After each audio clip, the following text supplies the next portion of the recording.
तो question number 15 में हमें दिया है a straight highway leads to the foot of the tower. Means एक हाईवे है जो कि किधर की तरफ जा रहा है, एक टावर के फुट की तरफ। A man standing at the top of the tower observes A car eight an angle of depression of 30 degree. उस टावर के टॉप पर एक लड़का खड़ा हुआ है या एक आदमी खड़ा हुआ है जो कि एक कार को ऑब्जर्व कर रहा है। वहां पर उसका एंगल ऑफ डिप्रेशन कितने डिग्री का बन रहा है? 30 डिग्री का।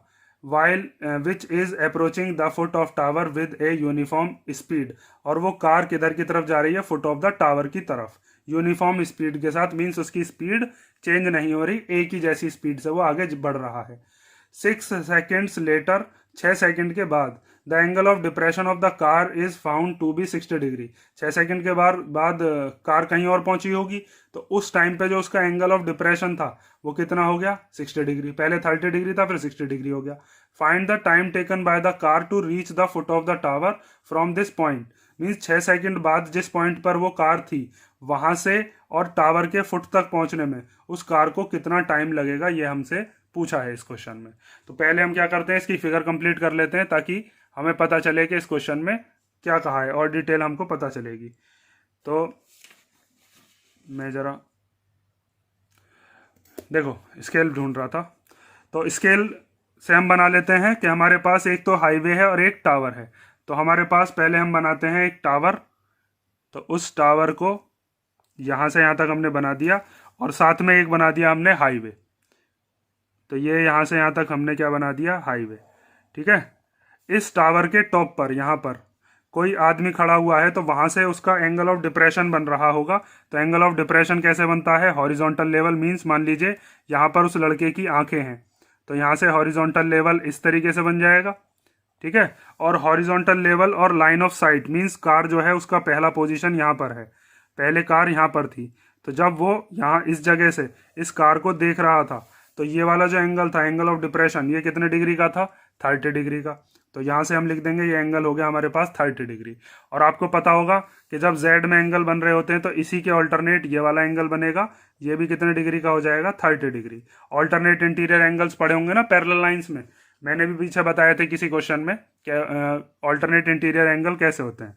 उसके बाद इसने बताया था 6 सेकेंड्स लेटर। मीन्स 6 सेकेंड के बाद जो एंगल ऑफ डिप्रेशन है कार का वो कितना हो जाता है? 60 डिग्री।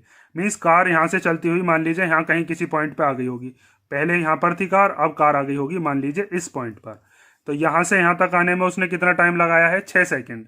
अब इस जगह से जब वो लड़का देख रहा है तो अब कितने डिग्री का एंगल बन रहा है? तो यहाँ से उसने बताया कि जब वो आदमी देख रहा होगा तो ये वाला एंगल कितने डिग्री का हो जाएगा? अब ये हो जाएगा 60 डिग्री। तो ये वाला एंगल भी कितना होगा? 60 डिग्री। ठीक है। उसके बाद हमसे पूछा है कि इस वाले पॉइंट से और टावर तक पहुंचने में उसको कितना टाइम लगेगा। तो देखिए इसके अंदर हमें दो एंगल दिए हैं और हमसे ये नहीं बताया गया है कि कोई भी डिस्टेंस कितना है। ना तो हमें यहाँ से यहाँ तक का डिस्टेंस बताया है, ना यहाँ से यहाँ तक का डिस्टेंस ये तो पूछा ही है, ना हमसे टावर की हाइट बताई है। तो इसमें हमें क्या बताया है? इसमें हमें टाइम बताया है। तो कई बच्चे इसमें क्या गलती करते हैं, यहाँ से यहाँ तक इसको 6 मान लेते हैं, बल्कि वो 6 डिस्टेंस नहीं है, वो टाइम है। तो हम इसे टाइम के हिसाब से कैसे सॉल्व करेंगे उस चीज़ को आप ध्यान से देखोगे। तो यहाँ पर ये 90 डिग्री है और इसका नाम दे देते हैं, मान लीजिए यहाँ पर हो गया ए पॉइंट, ये हो गया B point. Means A B क्या हो गया हमारे पास? ये हो गया हमारे पास टावर। और उसके बाद ये मान लेते हैं हमारे पास ये सी पॉइंट हो गया और ये क्या हो गया? D point. तो डी पॉइंट वो है जहां पर कार पहले थी और 6 सेकंड के बाद ये कार यहाँ पर आ गई। तो यहाँ पर आपको दो ट्राइंगल दिख रहे हैं जिसके अंदर आपको ट्रिग्नोमेट्री लगानी है और फिर उसके बाद उसको इक्वेट करेंगे हम। तो हमारे पास सबसे पहले जो चीज़ हमने मानी है उसको लिख लेते हैं कि let A B the tower. A B क्या है हमारे पास? ए बी है हमारा टावर। ठीक है। और डी जो है उसका इनिशियल पॉइंट है, तो हम इसके बाद लिख लेते हैं कि D is the initial and C is the final position of the car. Final position of the car respectively. ठीक है, ये चीज आपके समझ में आ गई होगी। अब हमको जो डिस्टेंस निकालना है वो हमें निकालना है यहाँ से यहाँ तक, सी वाले से लेकर और बी वाले पॉइंट तक। तो सी बी वाला डिस्टेंस ही वो है जो कि उसको तय करना है। तो हम यहाँ पर क्या काम कर रहे हैं, एक तो इस वाले ट्राइंगल में ट्रिग्नोमेट्री लगा रहे हैं, ए बी सी वाले ट्राइंगल में। तो पहले इन ट्राइंगल ए बी सी, तो ए बी सी वाले ट्राइंगल में कितने डिग्री का एंगल है, 60 डिग्री। और ये हो जाएगा आपका परपेंडिकुलर, ये क्या हो जाएगा, बेस। तो परपेंडिकुलर और बेस टेन में ही होते हैं, तो टेन या फिर कॉट में भी होते हैं। तो टेन 60 इक्वल टू क्या हो जाएगा, यहाँ से परपेंडिकुलर का नाम क्या हो गया, ए बी, और बेस का नाम क्या हो गया यहाँ से यहाँ तक, ये हो गया बी सी। तो हमारे पास ये जो हाइट है इसको मान लो या तो कुछ, या फिर ए बी ही रहने दो। चलो इसको मान लेते हैं, यहाँ से यहाँ तक ये कितना मान लेते हैं, इसको हम एच मीटर। ए बी कितना ले लिया हमने, एच ले लिया।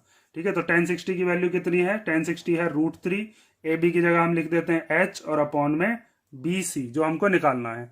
इसी के साथ अब दूसरा वाला जो ट्राइंगल है, दूसरा ट्राइंगल कौन सा है, वो है ए बी डी। तो ए बी डी के अंदर लगाओ अब in triangle A B D. तो इसमें ये वाला एंगल कितने डिग्री का है, 30 डिग्री। तो 10 30 इक्वल टू, इसका भी परपेंडिकुलर यही बैठेगा ए बी। तो यहाँ पर हम लिख लेंगे ए बी, और नीचे की तरफ यहाँ से यहाँ तक ये क्या हो गया, ये हो गया बेस, जिसका नाम क्या है, बी डी।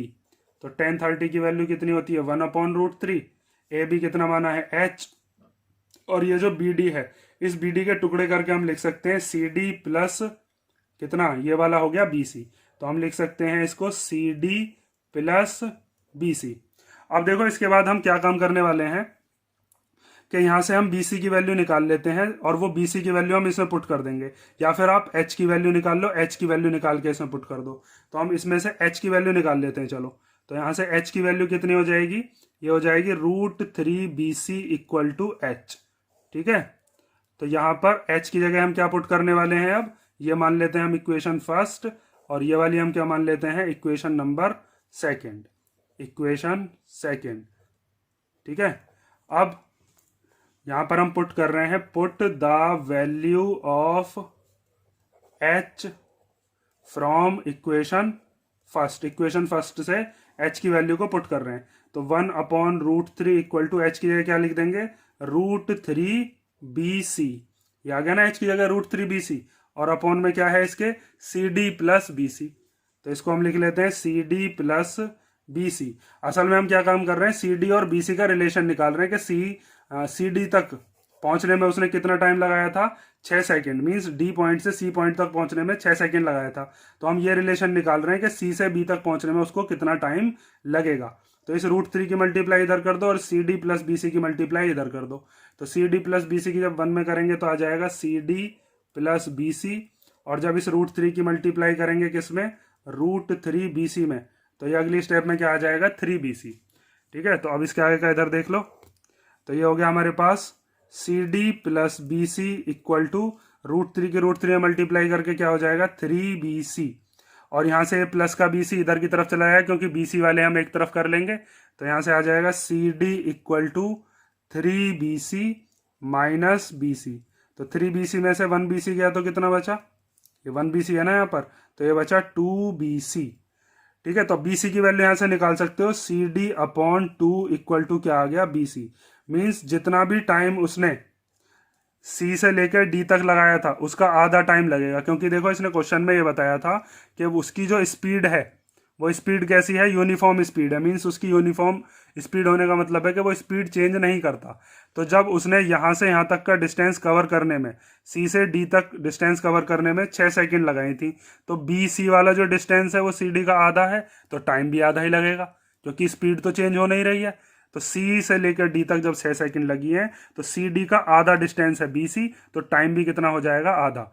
तो लास्ट में अब बस लाइन लिख देंगे हम कि हेयर, लास्ट में लिखोगे here distance of BC is half of CD। Means ये जो BC वाला डिस्टेंस है, ये CD वाले डिस्टेंस का कैसा है, आधा है। तो टाइम भी कैसा हो जाएगा, आधा। तो इसके आगे लिखोगे 10 the time taken is also half.